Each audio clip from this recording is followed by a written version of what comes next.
We have a special treat tonight, this afternoon, because we're going to listen to Mark Grigoryan, who has the most incredible career. I was just asking him about it. I met Mark years ago at our shared friends, mutual friends, Susan, Patty, and our friend Levon Chilingirian, great violinist in London.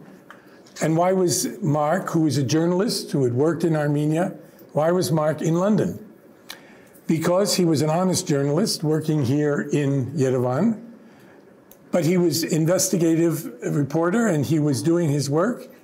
And at one point, someone rolled a live grenade under his feet and he was literally blown up and hurt badly, after which he wisely decided to move to London, where for 10 years he worked for the BBC. Then when Serge Sargsyan became president of Armenia, one of the Karabakh Mafia, he actually allowed Mark to come back, and eventually he packed his bags. His wife and son are still in London, and had a series of jobs. I don't want to suggest that because I'm going to name a couple of jobs, he couldn't hold a job. He was so valuable that people were giving him jobs. He was the head of Armenian Public Radio, for instance, right? He was the director of the Armenian Architecture Museum. And now he is a freelance journalist and I would say public intellectual of great importance. And if you look at the video, this wonderful video that Anna sent us, I think it's, what is it called? The video, it's called something like Redaxia or something. Like, oh, Pivavar, yeah. Pivavar. Yeah. I actually liked it very much. And one of the stars of that video is our own Mark Grigoryan, who now is going to talk about, I should mention all the things he wrote, but it's, you know, they always say, well, he's written so many things, you don't have to mention it, but on all kinds of political and important topics, on elections, on how journalists should work, and so forth and so on. But besides that, let's just start and have Mark take up the time. Go for it. Thank you, Ron. I am sort of very honored with such a presentation. Ron stopped at the very important part because a couple of years ago I published a big book which is called Yerevan, Biography of the City. It was published in Russian and Armenian, and I'm still looking for someone to sponsor money to translate it into English. That is why probably, you know, the sphere of my latest interest is the history and the present of Yerevan. That is why that is why this is the topic of my talk today. Now, Yerevan is one of the very, very few cities in the world which actually has a birth certificate. The birth certificate of Yerevan is a writing, a cuneiform writing on one of the walls of Erebuni fortress, which is situated in the southeastern part of the city. And it says, I don't remember it by heart, that's why I would read it. By the greatness of the god Chaldi, Argishti, son of Menua, built this mighty stronghold and proclaimed it Erebuni for the glory of Urartu, and to instill fear among the king's enemies. Argishti says, the land was a desert before the great works I accomplished upon it. Historians obviously looked over and over this writing, and they found that it was done on 782 before Christ. So it's a proper birth certificate. But there were earlier settlements in Yerevan, on the territory of Yerevan. One is situated on the bank of River Hrazdan, and it's now called Shengavit. Nobody knows how was it called 5,000 years ago when the settlement was existing. Just to imagine, from the birth of Erebuni to us, so it would be 2,800 years, a little bit more. It's the same period of time that from Erebuni to Şengavit. So we can probably say that Yerevan is twice as old as its birth certificate. Şengavit, the settlement of Şengavit, had two most important things which make a settlement a town. It's the market and it's the water. Just think, all big cities of the world, all important cities of the world, they are somewhere, either on the riverbanks or near the sea or near the ocean. The water is vitally important for a city. Now, I'll be very brief and very quick because, we don't have time enough. Then, the next Urartian settlement on the territory of modern Yerevan was the town of Teşebayini. It started to exist at about 7th century before Christ and existed until the year of 590. Teşebayini became the capital of Urartian kingdom by the time of its decline. The empire was shrinking. It was moving from south, from the banks of Lake of Van. It was moving to the north, so Teşebayini was the last capital. And it means that all the treasuries of the kingdom were eventually brought to Teşebayini, and some of them exist even until nowadays because they were left and then buried and then excavated and then found by archaeologists. Until nowadays, there are three things I would mention that we in Yerevan have now that are coming from the period of Urartu. One is the bread. There is a specific form of the bread which we usually call matnakash. And this specific form of the bread comes to us from, 3,000 years ago. The other one would be grapes. And in Teşebayini, there were found sorts of endemic grapes growing in the Ararat Valley, which exist until nowadays. So hopefully, I hope very much that you have tasted a little bit of Yerevan nightlife and a little bit of Armenian wine. So some of these wines, which are not from, traditional Cabernet Sauvignon or something, they were from endemic Armenian grapes, which exist until nowadays. And the third one would be the pipelines, water pipelines. Can you imagine? Urartians were creating pipelines of stones, and the length of these pipelines, it was miles and miles. On the central part of Yerevan, now and then, when building new houses and new skyscrapers or multi-story buildings, they are finding bits of pieces of these Urartian pipelines. Now, after Teşebayini was invaded and ceased to exist, there was about 1,000 years that there were no mentions of Yerevan. No mentions at all. It can mean, it could mean two things. Either that there was no Yerevan for the 1,000 years, or that it was an insignificant place which was not worth mentioning. I would say that probably the second is true, because there are some archaeological sites on the territory of Yerevan showing Hellenistic period in the Hellenistic period, Yerevan still existed and people still lived here. And also, you know, in that 1,000 years, Armenia had 9 capital cities. 8 of them are within the radius of 50 kilometers from where we are sitting now. 8 of 9.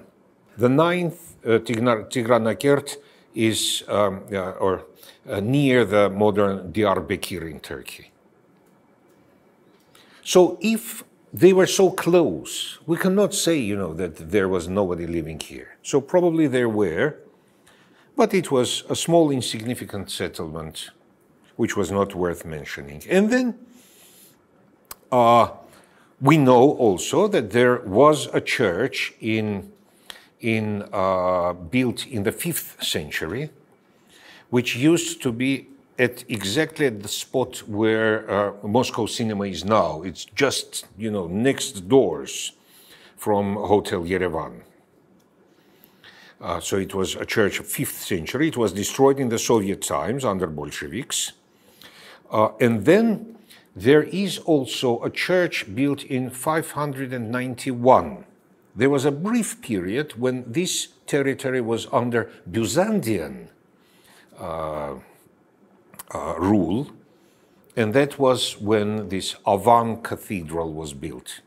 Avan is the northern part of the city. Now, in the year of 607, there is the first written mention of Yerevan. There was a big congregation of leaders of the Armenian church in Dvin, and 2 clergymen from Yerevan were invited. That from Yerevan says everything. Going ahead, there was a period, a long, long period of invasions. 658, Arab invasion. 11th century, Seljuk invasion. Then came by 13th or 14th century invasion of Tamerlan's forces. What does that mean? That means that the town was developing in a natural way, and it was developing because it was on the merchants' roads. Yerevan actually stands on one of the branches of the Great Silk Road. So it would develop, and then the invasion would come, and, you know, a lot of people would be killed. A lot of people would be taken as slaves to the countries or tribes which were invading it, and there would be a stop, a halt. Then the development would start again until the next halt. By the way, talking about Tamerlan, there is a tomb, a mausoleum, standing right across the street from Hotel Yerevan. And that mausoleum existed until 17th century, when, you know, it probably no one took care of it, so it just disappeared. Then, from 16th century to the beginning of 19th century, it was a long period of Persian-Ottoman wars. In the 200 years, Yerevan changed hands 14 times, which again, you know, meant the development of the city was halted, and the city dwellers had to rise again from the ashes. And in the year of 1679, there was a huge earthquake, a devastating earthquake. All the town, there was barely a single standing building left in the city. So again, you know, I'm talking about a long period of time when the city, any normal settlement would develop, but this development was halted for multiple times. Then in 1827, Yerevan was conquered by Russians. Now, interestingly enough, during these Ottoman-Persian wars, it was kind of, the axis was going from east to west. And the force that had Yerevan had actually the whole South Caucasus under its control. As soon as the axis changed to north-south, when Russians conquered Yerevan, the significance of Yerevan fortress immediately vanished. And the Russians, after some 40 years after that, they just, they demolished the Yerevan fortress. On the maps of late 19th century, it just says «Упраздненная Ереванская крепость». Then, in 1918, Yerevan became the capital of the Armenian Republic. I would argue that it was accidental, because when the First Republic was created, it was actually proclaimed in Tbilisi, in Georgia. And then the Georgians, they just threw away the Armenian government after a month or so, saying that, you have your own country, why are you sitting here in our country? And there was a question, where would the Armenian government go? For me, the most organic place would be Gyumri, which was called Alexandropol by that time. But it was in Turkish hands. So Yerevan, which was the center of Erivanskaya gubernia, became the place where the government came. And Yerevan is still the capital of Armenia. 1920 came the Bolsheviks. Then we had all the turbulences of the Soviet Union here, with 1937 being a year of very, very difficult times when literally the whole Armenian elite was destroyed. And after that, a new elite was sort of created. There was World War II, when a good chunk of the Lend-Lease help, do you know about Lend-Lease? Yes, you do, great, was channeled through Yerevan. Mostly, of course, it was through the Caspian Sea, but there was one of the branches coming through Yerevan. 24 hours a day, 7 days a week, trucks would go on the present Mashtots Avenue. Actually, that avenue was built specifically for the Lend-Lease to be delivered in the quickest possible way. And then, when the war ended, the Soviet Armenian government came up with a new idea that, Armenia, the Soviet Armenia, is the place for all Armenians. So, guys, you should forget about Western Armenia, you should forget about Turkey and genocide, and come and live here. This is your motherland, and Yerevan is the capital of all Armenians all over the world. To make Yerevan and Armenia more attractive, even a jazz band was created here. It was a state jazz band, which was singing songs about how good life is in Armenia. What a fantastic place is in Yerevan, with the bluest sea in the world, the greenest greenery in the world, the tastiest water.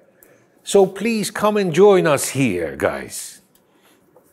And there was a huge wave of immigration to Armenia. Actually, to make this wave possible, and the Armenian historians, they never talk about it, several tens of thousands of Azerbaijanis were moved from Armenia to Azerbaijan to make room for the Armenians arriving. Several tens of thousands of Armenians were moved from Azerbaijan to Central Asia. So about 300,000 Armenians came here in the years of 1946 to 49. Some of them even didn't arrive in Armenia. They were directed straight to Siberia by the Soviet powers. But here is a very important but. The 300,000 Armenians who came, and then there was a second wave in late 50s. They brought with them things which were very unusual for the Soviet Union. We usually speak, on the everyday life level that the culture of drinking coffee in Armenia comes with these repatriant people. I always used to say that somewhere in Europe you would be asked, would you like some coffee or tea? In Central Asia, you would ask, would you like green tea or black tea? In Armenia, you will be asked, how much sugar would you like in your coffee? So coffee is a given. But these repatriants, they brought with themselves the sense of freedom. The freedom that they had in the West. They brought with them, this instinctive wish to be free. They brought with themselves a lot of national memory from the genocide. Until 1965, you couldn't mention the genocide here in Yerevan because we were a part of the Soviet Union. Now, and also there was a lot of Western education coming in, because among those who arrived back in Armenia were very educated people. And you know what? They were told to be re-educated here. So, people who graduated from Sorbonne or other well-known universities had to go back to the Yerevan State University because there was the communist education there. Because there were subjects like history of Communist Party or scientific communism, which every university student in the Soviet Union had to know. I know that. I mean, I was there. But there was still this Western education. And at the same time, in the second half of 50s, three very important world-class scientists emerged in Armenia. In fact, there were four, but you will understand why am I saying three. One of them was astrophysicist and mathematician Viktor Hambartsumian. He was a world-class scientist. The second was a prodigy mathematician, Sergei Mergelyan. He became a member of the Soviet Academy of Sciences when he was only 28. It's an immense achievement. And the third one were two Alikhanyan brothers. Here is the 4 and 3. Artem and Isaac. These two guys were the real fathers of the Soviet nuclear bomb.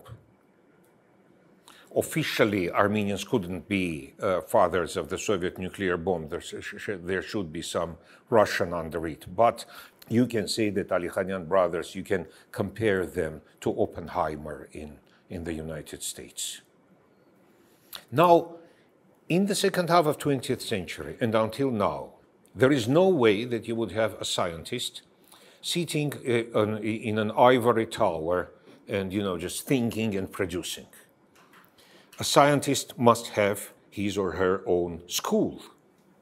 So there must be students, disciples, and you need time to raise them. Viktor Hambartsumian was patient, and he did that. He opened a department in the Yerevan State University. Then the students would grow up, write their diplomas. Then they would grow up and write their PhDs. And while writing PhDs, they were sort of supervising other students who were writing their diplomas. Hambarsumyan had that patience. Mergelian and Alikhanyan brothers, they didn't have that. They wanted everything now. So they went to Moscow, St. Petersburg, and Kiev to recruit talented, young mathematicians and physicists. Physicists? Yeah. But the most talented of them didn't want to go to Armenia because it was, you know, a distant province, a small republic. They didn't know where they were going. However, there were dissidents, those who were very talented, but because they thought differently to the Communist Party, they couldn't advance in the capitals. So, plus to the Armenian repatriants came very talented, energetic, young dissidents from Moscow, St. Petersburg, and Kiev. And this was another part, another factor in the Armenian freedom of the 20th century. I'll spend some 5 minutes also telling another part of story, which for me is very important for the Yerevan DNA. And this is going to be a biblical story. So you all, of course, you all know the story of Noah and the ark. And you know that at the end, ark settled on the Mount of Ararat, which is seen from here. Now, when the waters disappeared eventually, Noah started his descent from Ararat. And he started in the right direction, to the north, to the Ararat Valley. If he was going in the other way, the whole thing would be different. But he came to the Ararat Valley, he saw a very beautiful place, and in very pure Armenian, he said, Yerevats. Yerevats, which means it can be seen. And this is the place of Yerevan. The first thing he did, he created an altar and did a sacrifice. The Echmiadzin Cathedral, of course, I mean, it's a legend, stands at the place of that altar. Now, and then he planted a vineyard. Now, I'm telling this story after a French traveler of 18th century, Jean-Baptiste Chardin. He wrote about it. Of course, his every third sentence was, I don't believe it, but the Armenians say so. But he actually wrote down this legend. And then he built this winery, which is, grape orchard, on the territory of modern Yerevan. There is a well-known place, every people in Yerevan knows that, it's called Dalma Mall. So very close to this mall is the place known as Dalma Gardens. That's reportedly, or according to this legend, the place where Noah built his orchard. Now look, every garden, every orchard that we built is a replica of the paradise. Every orchard that we build, we want to create our own little paradise. Now, Noah wanted to create his own little paradise on the territory of Yerevan. And actually, there is a map, a Dutch map of 18th century, which places paradise right here. And he couldn't stand up to the challenge. Not he, but the mankind couldn't stand up to the challenge of paradise for the second time. The first time was Adam and Eve, the second was Noah, and it was here. Now, we're rolling up the years and centuries and, histories and legends. In 1924, architect Alexander Tamanyan created the new master plan of Yerevan, which was Yerevan as the garden city. Before him, Yerevan was known as the city of gardens. Every single traveler who came here was mentioning that Yerevan is a city of gardens. And then Tamanyan, made this step and created a garden city of Yerevan. Now the thing is, will we be able to stand against that challenge of having the garden city and having this replica of Little Paradise right here? This is still a very big question, standing, looming in front of every person living in Yerevan and living in Armenia. Thank you. Thank you.